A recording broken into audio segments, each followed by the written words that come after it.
Next session will be Symposium 3, Each Baby Counts, Enhancing the Perinatal Outcome. I would like to call upon the chairpersons, Dr. M. Thirukumar, Consultant Obstetrician and Gynecologist, Teaching Hospital, Batticaloa, and Dr. Jayashree, Consultant Gynecologist and Obstetrician, Teaching Hospital, Batticaloa. Thank you.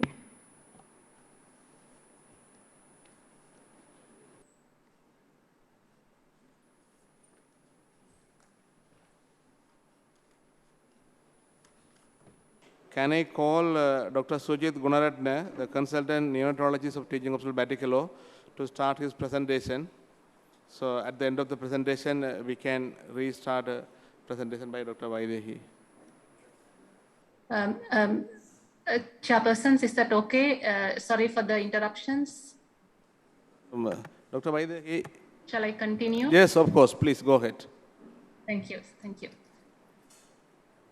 So, so when we focus on the PBU, so whenever the premature baby born, so then we need to have PBU care. So then when we focus on that, where the problem comes is PBU acquired infections. So they are always, usually, more than 90% of the time, multi-drug resistant coliforms, Acinetobacter and Pseudomonas. They are the predominant cause. So then the prematurity, prolonged PBU care and invasive procedures, they all increase the risk. Multi-dose vials, so mainly because of the smaller dose and the every single antibiotic vial or whatever the medication they use, they are multi-dose vials, so they need to keep it. So that will be a very good source for the infection if it is not done properly. So, then the dependent nature of babies on staff all increase the risk. Hand hygiene compliance of staff, adherence to aseptic non-touch technique, and surface cleaning and disinfection, if it is done in proper way, all reduce the risk. So the challenges in managing PBU-acquired infections, what we face is practically, infections occur while on antibiotics. So the culture may be sometimes negative, but multi-drug resistant organisms will predominate. So then the treatment issue. Broad spectrum antibiotics to cover gram-negative and gram-positive organisms are to be used as empiric therapy.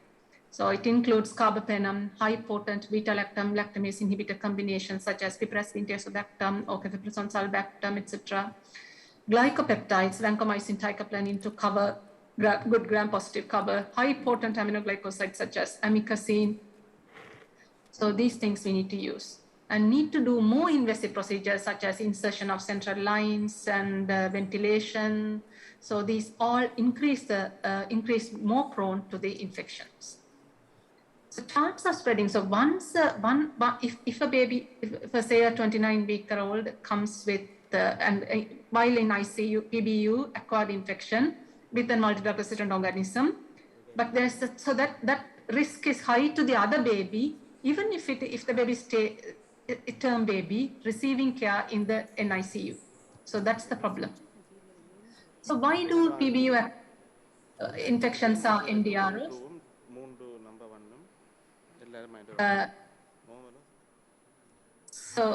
So then why infections are multi-drug resistance? Because we tend to use prophylactic antibiotics. Because if a 29-weeker, 30-weeker comes, we tend to use prophylactic antibiotics on that baby.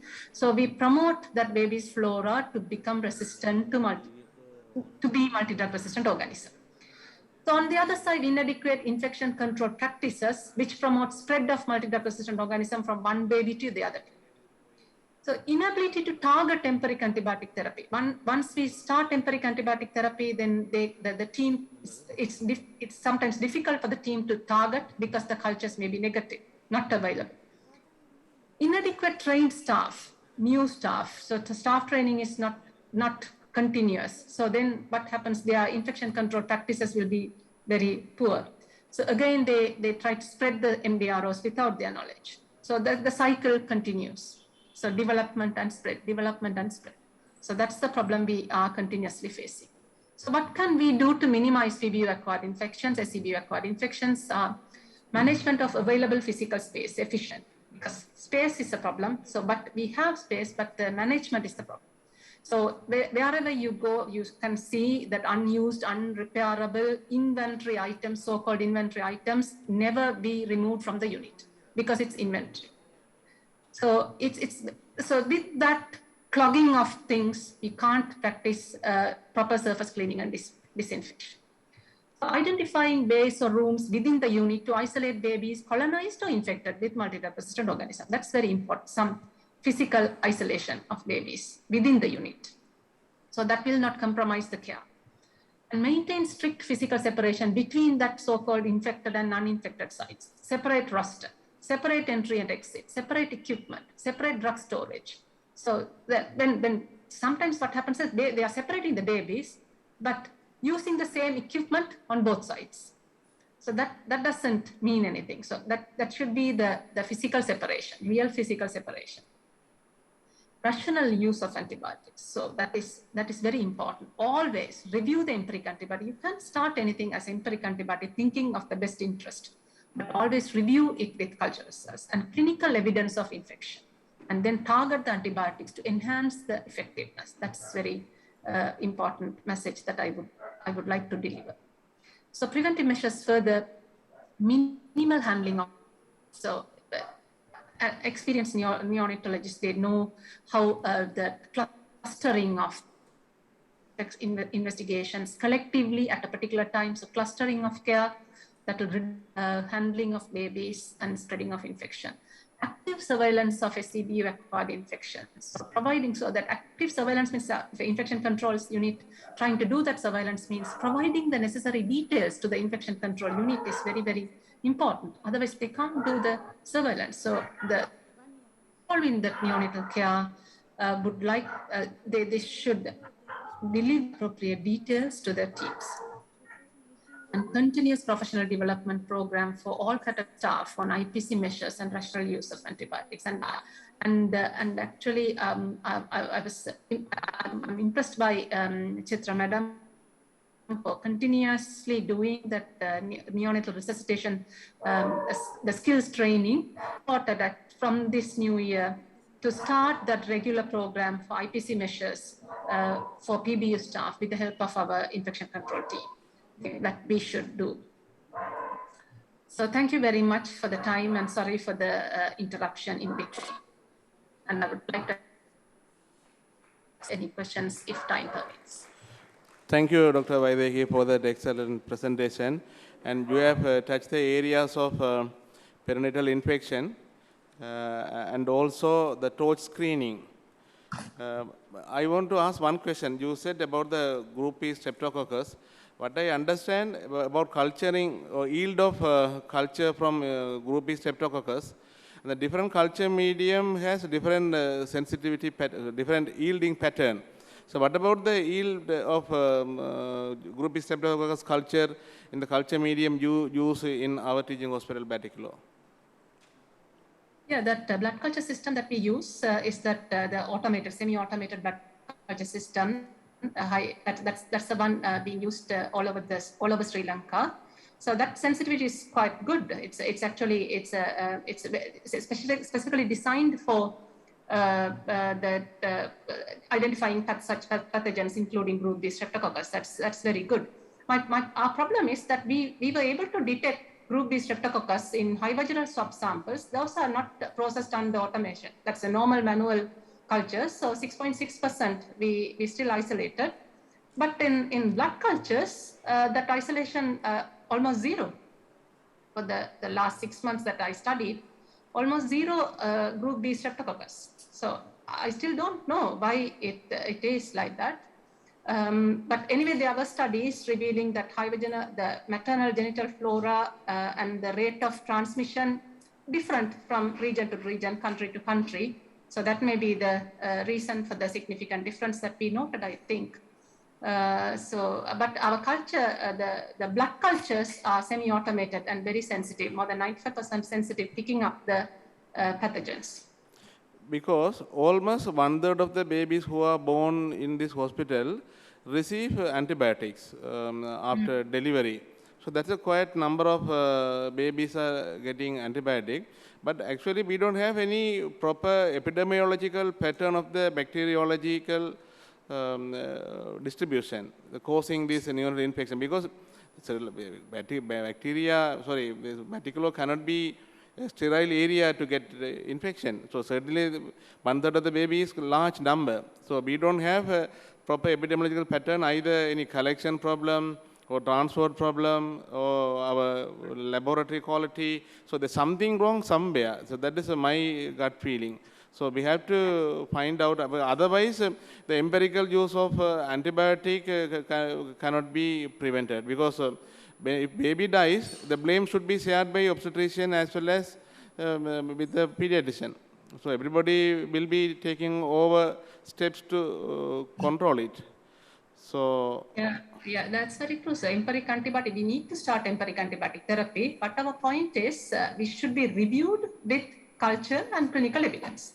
Exactly. So we don't have the proper, the epidemiological pattern of the bacteriological distribution. That's what my concern. Yeah, we every month we are submitting a report to the SCBU about the culture results with the comments and our suggestions. And neonatology people know very well what's the report. And that in that report we say that how many percentage contamination, how many percentage significant, how many percentage PBU acquired, how many percentage most likely the child came with infection, like that. So most of the time what that we detected is the PBU acquired infections, because 3% of our cultures that is coliform succinate pseudomonas, that's from the PBU. So our focus is mainly on that. So, so the natural infections, we don't say no, but the percentage is a bit lower side. So what actually we have to focus is to prevent PBU-acquired infections while caring for the vulnerable neonates. That's our focus. In addition to that, acquired infection in the labor room is a big problem. If you witness the way the delivery is conducted, I am not that much of satisfied about the sterility, because they don't concern about this sterility aspect. Okay. That's why we need to have the training, continuous training. Yes, so we exactly. should consider this. Yeah. Thank you very much. Thank you, Dr. Vaidehi, for your elaborative presentation. The next presentation is neonatal perspective in what is it? Each baby count. Yes. Yes. By Dr. Sujith Gunaratne.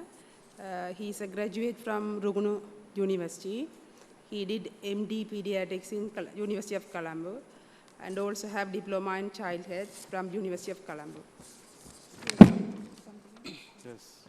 Over to you, Dr. Sujith Gunaratne. Good evening to all. So thank you for Greater Medical Society giving this opportunity to me to address you all during this session. So I'm going to touch another important aspect of that mean perinatal care, that mean preventing neonatal death in Sri Lanka. So actually, as Dr. Suhashan mentioned, that statistic in Sri Lanka. So second most commonest cause for the perinatal, that mean neonatal death in Sri Lanka is preterm low birth weight babies. So I'm going to address that aspect, that means important aspect to prevent preterm babies, preterm low birth babies in our country. So I'm going to discuss regarding that golden hour concept in preterm babies. Okay. In this lecture, I'm going to cover that what is the golden hour concept and component of golden hour concept and intervention that need to be practiced in golden hour concept and importance of this golden hour concept. Okay. So what is the golden hour concept? The golden hour concept is practicing all the evidence-based intervention. That's important. We are practicing evidence-based intervention in preterm neonate in the initial 60 minutes of life for better long-term outcome. This is the period of time in which medical care to prevent irreversible damage is most effective and represent the inverse relationship between passing minute and likelihood survival. That means the first hour of life, the 1 second is important for long-term outcome of the baby. Okay. So what are the steps of golden hour concept. So antenatal counseling and team briefing, delayed cord clamping, prevention of hypothermia is the most important thing in that golden hour concept, and support respiratory system, and IV access, early nutritional care, prevention of hypoglycemia, and infection prevention, laboratory investigation, monitoring and record, and communication with the family. Those are the main steps of golden hour concept. So that Sri Lanka, we are practicing it at Castle Street and DMH and many other hospitals. So we have to start this concept in here as well. So golden hour concept is a teamwork. Actually, perinatal care is a teamwork from that obstetric team and neonatal team. For that, we should have good communication. So to give proper care for the preterm babies, there should be a proper communication before starting golden hour. So that what we can do is that we can start proper referral system. If we have mother who is going to deliver that baby preterm, usually premature we define as the 37 week, less than 37 week of gestation. But if if fetus is less than 32 weeks, if we can arrange proper referral system with the pediatrician or neonatologist who is giving care for that baby, then we can have good rapport and good plan for the delivery. So that good communication should be there from the beginning. That means before beginning and during this golden hour period. So then antenatal counseling and briefing, so team briefing. Actually, after that proper referral sent from the obstetric team for us, that pediatric team should go to the mother because she is the most precious person who is looking for this baby. So these things are not practicing our country, but we have to start these things. That neonatologist or pediatrician, even that one of member from pediatric team should go to the mother and talk regarding their baby, and we should tell that this is your baby. That means your baby is going to deliver early. These are the problems, but don't worry. That we are here to help to your baby. Then. Actually, neonatal team, if we did this, that we can have proper idea that who is the baby, who is the baby we are going to resuscitate or we are going to manage. So this is very important starting step of golden hour concept. We have to do that antenatal counseling in a preterm delivery. Then before attending to the delivery, again, that communication is very important. That obstetric HO, house officer, or should inform PBU team that if the mother is going to have that normal vaginal delivery, when they are sending the patient to the theater, so labor room, or if it is emergency, or that means if they are going to deliver by section, the obstetric team should inform that PBU, we are going to deliver this baby. Then PBU team, that means inside the PBU, we should ready with the equipment and the properly warm, humidified incubator. So then, at the place of delivery, we should divide our responsibility. That's very important in the pediatric team. Among pediatric team, we should divide our responsibilities. We should allocate one person to look after the airway, and one person look after the that means circulation part. Likewise, we have to divide our responsibilities among our team members. Otherwise, what will happen when baby comes to us? There will be a there will be confusion. So there should be one team leader to guide them, and other responsibilities should divide among the team members. Then we should ready with the equipment, drugs, and other important thing is transport incubator. It should be sent to the labor room or theater beforehand and check whether it is properly plugged and whether it is properly switched on, and whether proper temperature has been set on the incubator. That's very important because commonest cause for that preterm death is pulmonary hemorrhage most of the time. If baby had hypothermia in the initial part of the resuscitation, then that baby develop pulmonary hemorrhage and end up with the poor outcome. Then regarding the setting of the environment, this is the one of the photo from that resuscitation area in that UK. So they have divided the responsibility and they have allocated specific place for each person in the resuscitation as well. Then at the time of the delivery. So I don't waste time for discuss this because the delayed cord clamping, it's very important thing. Actually, we can do it up to 30 seconds to 3 minutes after neonatal birth if baby is stable, because it has lot of beneficial effect. If baby is stable, even preterm babies, not we should do this.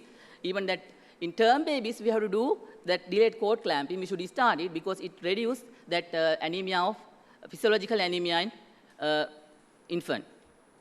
And it will reduce that risk of IVH and increase mean birth weight as well. But increase risk of neonatal jaundice, but we can manage it. That the benefits are more than risk. Then the most important part of that golden hour, that most important concept of golden hour concept is prevention of hypothermia. So if a baby develop hypothermia during this initial period, it increase oxygen consumption and it will make that difficult resuscitation and later abdominal coagulation and post-delivery acidosis and delayed, persistent pulmonary, it can make persistent pulmonary hypertension as well. Then, so that due to these above reasons, it increased respiratory distress syndrome and necrotizing enterocolitis and intraventricular hemorrhage. So each degree drop in admission temperature is associated with increased odd ratio of mortality by not a small presentation, 28%, and late onset sepsis by 11%. So maintaining normal body temperature is mandatory in golden hour, that means in preterm delivery. So what we can do for that? So we can set that delivery room temperature to 26 to 28. And we can use that pre-warm linen. And if baby is less than 32 weeks, we have to deliver this baby into plastic bag and cover the baby appropriately. And we have to do the resuscitation on radiant warmer. If we have no passive if you think that baby delivered in peripheral area, what we can do? Because we have no that this hi-fi transport ventilators at there. So what we can do that prevent hypothermia in that baby. So we can use the simple measures. We can deliver that baby into the plastic bag, then we can wrap baby with the cotton wool, and we can keep some warm bottles on that basket we are taking take baby into this PBU. So if we can transport urgently within first hour with the proper temperature, there will be a good outcome at the end of our scenario. Then respiratory support. Actually, that is fundamental thing. The most important thing is the well-trained, skillful person should attend to the delivery of, that means extreme preterm babies, to have good outcome. That intubation, everything should be done in first attempt. That it will make good outcome. So then, other important thing, the oxygen supplementation. Actually, that usually most of them think that neonatologists are very scared about the oxygen. That's correct, because oxygen is very toxic. Even though that we are using it freely, it's drug. It can make many problems to baby because oxidative stress is thought to play a role in chronic lung disease and ROP. So in resuscitation, there's that recent update of neonatal resuscitation protocol, 2021 UK guideline. Actually, they have recommended, previously it was recommended more than 35 weeks we can resuscitate on room air, but this time they have recommended more than 32 weeks babies we can start resuscitation in a room air. We do not need to use oxygen. If more than 32 weeks, we should use 21 to 30%. Actually, I'm sorry to say that we have no oxygen blender in Sri Lanka, but in Batticlaw NICU, we have 2 oxygen blenders. So we can take those 2 oxygen blender to our labor room and theater to start, that means target oxygen supplementation in newborn resuscitation. Then even though that I would like to emphasize that new update of neonatal resuscitation algorithm in this 2021, they have changed adrenaline dose 0.2 ml per kg, which was previously 0.1 ml per kg. Then surfactant therapy. Actually, previously we used that surfactant very freely in that preterm baby, but it's not recommended. But we have to give it in first hour, this golden hour, to have good perinatal outcome. So we have to assess baby clinically, X-ray changes, blood gas, and when babies need surfactant therapy, we should give it within first hour. Then IV access, the most, that means easiest way of IV access is UVC, umbilicus venous catheter, but it should insert within first hour. But before that, bundle of care, very important. Take blood, that we should ready to take blood and antibiotic prophylaxis and IV infusions, including Vamulolac as well. For the preterm baby, we should start early parenteral nutrition to prevent the metabolism and to have, that mean, a good outcome. So we should ready with this, all these set of things, and then we have to insert UVC and give all the things and close the windows of the incubator, and this is important to maintain good temperature and prevent the prevention of the infection as well. Then intervention to minimize stress. Even though these are that small babies, 800, 700 grams, they are human. They have all the feelings that we have. So we have to take actions to minimize stress. So noise reduction, gentle handling, and cluster of procedure and bundle of care. It will help to improve the development of these babies, because they have found that very stressful environment in the neonatal unit can has relation with the autism babies. So then, what happens after initiating golden hour concept? Important, because they have found after starting, there are the marked improvement of perinatal outcome. That means admission temperature has increased up to 36.5 to 37.4, and significant improvement of surfactant administration and reduction of hypoglycemia, and it has markedly reduced ROP, IVH, and BPD, bronchopulmonary dysplasia. The most important thing is it has reduced ICU stay and early discharge of the baby. Then sustain to concept of golden hour concept, we should make protocols and algorithm in the unit, and as mentioned in previous lectures, we should continue that continuous training, and simulation and drill in regular interval is very important, and continuous audit should be maintained.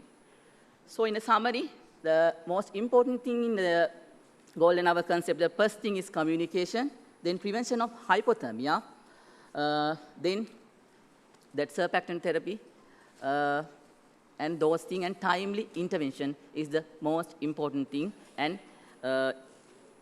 most skillful person should attend to preterm deliveries to have good outcome. Okay? Thank you.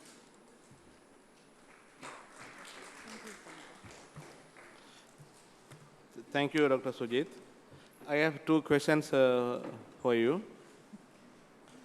One thing about the magnesium sulfate. Yes, sir. So what are the recommended gestational age to administer magnesium sulfate? Actually, it's less than 34 weeks, the recommended age for the magnesium sulfate. So all the mothers who are born less than 34 weeks should receive magnesium sulfate? Because evidence so between 24 to 30 is the best time, 32 is the best time. But after, according to your practice, because we have to adapt our practice according to our practice, no? So that's what I'm asking. So what is your suggestion? Because, for example, the term rupture of membrane, actually antibiotic is not recommended. Yes. But then earlier neonatologists suggested us to give antibiotic to them. So we give antibiotic based on the recommendation by the pediatrician. Yes. So similarly, we also can change our practice based on your recommendation. So that is what I'm asking. Actually, sir, the antibiotic policy that we should recently... No, I'm asking magnesium sulfate. Magnesium sulfate, actually, I have to go through that new update. Please let us know. Okay, that is one thing. And another thing about the steroid. Yeah. Actually, our RCOG guidelines say single, only once. That means 2 doses. Yeah. We can't repeat it. But there are 2 schools of thought. For example, I worked in New Zealand. There, they give a weekly dose of steroid. But according to RCO UK guideline, they say only single time, then 2 doses. But what is found in animal studies, when we give weekly steroid, in the animal study shows the demyelination of the nerves. Yes, sir. Because, so that is what it is not recommended. Yeah. But in New Zealand, they practice a weekly steroid. So what is your opinion on it? Actually, sir, I read this in 1 year back, but the 2-dose regime is the recommended, but they have that in confusion regarding this repeated dose of DEXA. Because that means if with more than 2 weeks from the first dose, some articles has recommended to give that mean repeat dose of single dose of DEXA, but that there is no that mean adequate proven benefit for that. Even though that use of DEXA, that means steroid in neonate, there is a definitely problem with the development, it means brain developments. Because we, in our day-to-day clinical practice, we encounter certain clinical scenarios where, for example, at 28 weeks, they present with a PPROM, Yeah. but pregnancy continue until for 1 month. So we would have completed her steroid dose almost 4 weeks ago. Yes, sir. But by the time she come at 33 weeks, so we were uncertain whether to administer another dose of steroid or not. So that's what I needed answer from your point of view. That they have, I mean, 2 doses if that baby goes into pre-prom, that after more than 2 weeks interval from the first, that means Yes. after finishing first course, they have recommended to give another 1 dose. Yes. But that there are no proven Benefit. that mean effect, that mean regarding effect of that dose, there is no proven that mean data. Okay. Thank you. Thank you. Thanks a lot. So, those were the questions from our side. From audience side, if you have any questions, please ask.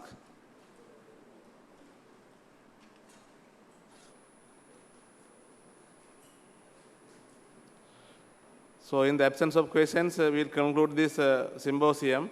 Thank you very much for all the participants and all the presenters. Thanks a lot. Thank you, Dr. M. Thirukumar and Dr. Jayashree, for that very interactive session on debatable topics.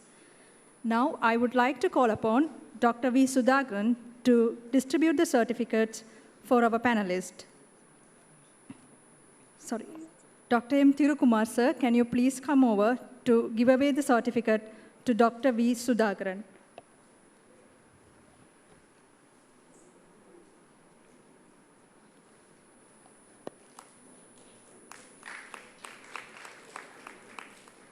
I would like to call upon Dr. Jayashree Madam to give away the certificate for Dr. Sujit Gunaratna.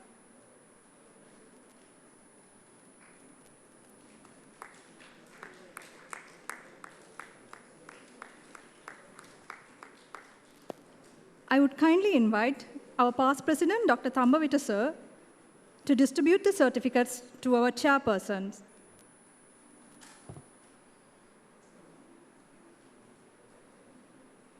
Dr. M. Thirukumar sir.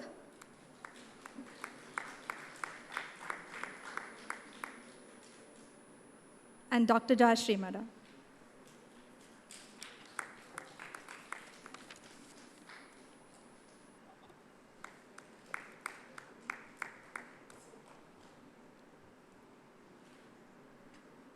Thank you, sir.